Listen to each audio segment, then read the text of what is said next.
Pay It Forward. Mapayapang araw ng Miyerkules, kapanalig. Kapistahan po ngayon ni Santa Rosa ng Viterbo. Ito po si Sister Rose Agtarap ng Daughters of St. Paul para sa mabuting balita. Pagnilayan po natin ang Ebanghelyo ngayon.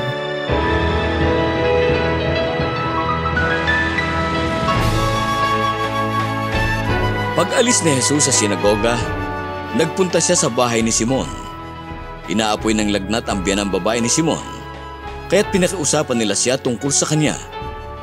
Pagkayuko ni Jesus sa kanya, inutusan niya ang lagnat at nilisan siya nito. Kaagad siyang tumindig para maglingkod sa kanila. Paglubog ng araw, dinala naman sa kanya ng lahat ng tao ang kasama nilang mga may sakit ng iba't ibang karamdaman. Ipinatong niya ang kanyang mga kamay sa bawat isa sa kanila at pinagaling sila. Lumabas ang mga demonyo mula sa maraming tao at pasigaw na sinabi ng mga ito, "Ikaw ang anak ng Diyos!"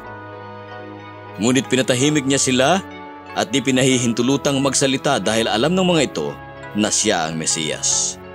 Nang mag-uumaga na, lumabas si Jesus at pumunta sa isang ilang na lugar.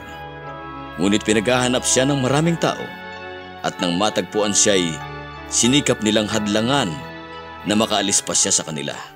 Pero sinabi niya sa kanila, "Dapat ko ring ipahayag ang mabuting balita ng paghahari ng Diyos sa iba pang mga bayan. Ito ang dahilan kung bakit ako isinugo." At nagpatuloy siyang mangaral sa mga sinagoga ng Judea.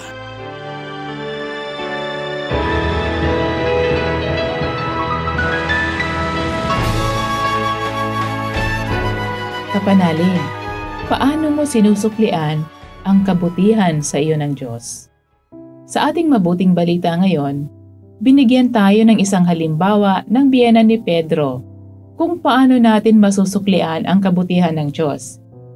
Hindi man ito sapat dahil walang kapantay ang kabutihan ng Diyos, tiyak namang ikalulugod niya na ito.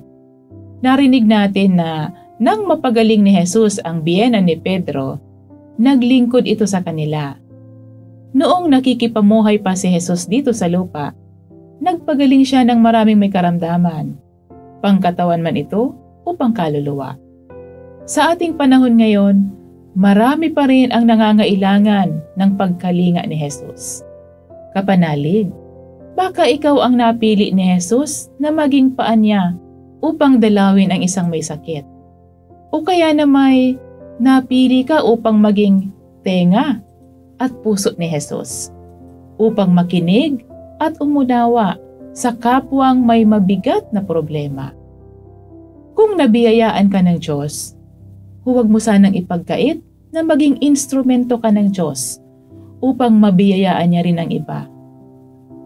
Baka ikaw ang sagot sa dasal ng isang nangangailangan ng tulong ng Diyos. It's time to pay it forward. Ang Pay It Forward ay pelikula tungkol sa isang batang gumawa ng kabutihan. Hindi siya naghihintay ng kapalit.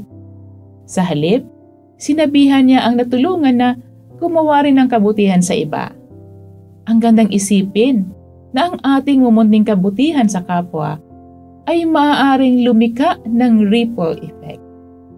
Kung ang lahat siguro ng nakaranas ng pagpapala ng Diyos ay susuklian ito sa pamamagitan ng paggawa ng kabutihan sa kapwa, mas masaya siguro ang ating mundo at pag-ibig lamang ang laman ng ating mga puso.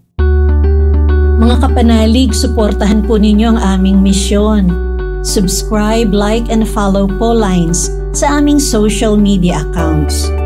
Tulungan niyo po kaming maipagpatuloy ang programang ito at ipadala ang inyong donasyon sa aming donations channels. Makakaasa po kayo na isinasama namin ang inyong mga intensyon at kahilingan sa aming mga panalangin araw-araw. Ito pong muli, si Sister Rose na nag-aanyaya sa inyong manalangin kasama ni Mother Teresa ng Kolkata. Mahal na Jesus, tulungan mong ipalaganap ko ang iyong halimuyak saan man ako magpunta. Punuin mo ang aking kaluluwa ng iyong espiritu at pagmamahal. Maghari ka sa buo kong pagkatao nang lubusang magningning ang buhay ko sa iyo. Magliwanag ka sa akin upang madama ka ng lahat ng makakasalamuha ko. Hayaan mong makita nila, hindi ako, kundi ikaw lamang, Jesus. Manatili ka sa akin upang sa iyong liwanag ako'y magsilbing ilaw sa aking kapwa. Amen.